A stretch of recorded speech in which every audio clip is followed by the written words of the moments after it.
You have failed the people of Minnesota to provide free health care to illegal aliens.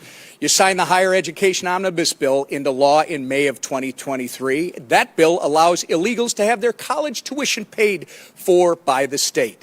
You signed the Driver's License for All Act into law in March of 2023, and that bill allows illegals to receive driver's licenses.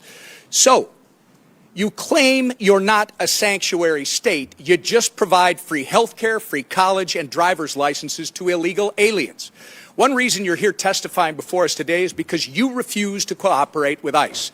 While states like Florida and Virginia empower their law enforcement to detain and remove criminal illegal aliens, you, sir, have done just the opposite. Your Attorney General is directing law enforcement to ignore ICE immigration detainers. Do you agree with the Attorney General's guidance? Well, Congressman, it's good to see you again, and thank you for being here. First, I would say as my job as governor of Minnesota is to make Minnesota the best state in the nation. Do you agree with the Attorney General's guidance? Congressman, what I would say on this is that Minnesota follows all law. It's a very easy question. And again, if you claim you're not a sanctuary state, you just claim that you support policies. You're not a sanctuary state, but you support policies that prevent ICE from doing their job.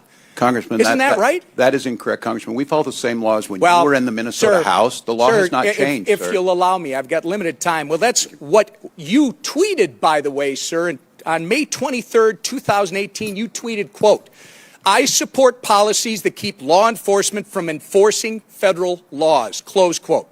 On May 17th, just this spring, at the University of Minnesota Law School's commencement ceremony, you said, quote, "Donald Trump's modern-day Gestapo is scooping folks up off the streets." When you said the words modern-day Gestapo, you were referring to ICE agents. Gestapo, by the way, sir, was the official secret police of Hitler's Nazi Germany. So you're calling ICE agents modern-day Nazis.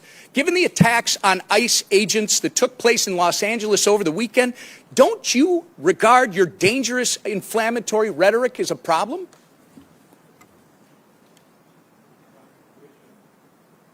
The questions do you want me to answer first? So, sir, it saddens me that you refuse to express regret from comparing ICE to Nazis. ICE agents are brave Americans who get up every morning, leave their families, and put their lives in harm's way to protect our country, sir. You, at the very least, owe an apology to these dedicated public servants. I will say, sir, inflammatory rhetoric such as yours and the other governors on this panel is responsible for putting a target on the back of every ICE agent who is risking their life to protect our communities.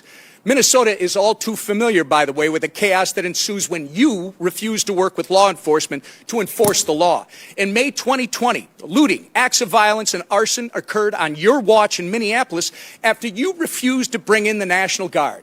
Governor, your agenda is clear: free health care, free college and driver's licenses for illegals while handcuffing law enforcement when they're trying to protect our citizens and their communities. If you think that's not a sanctuary state, you shouldn't be governor.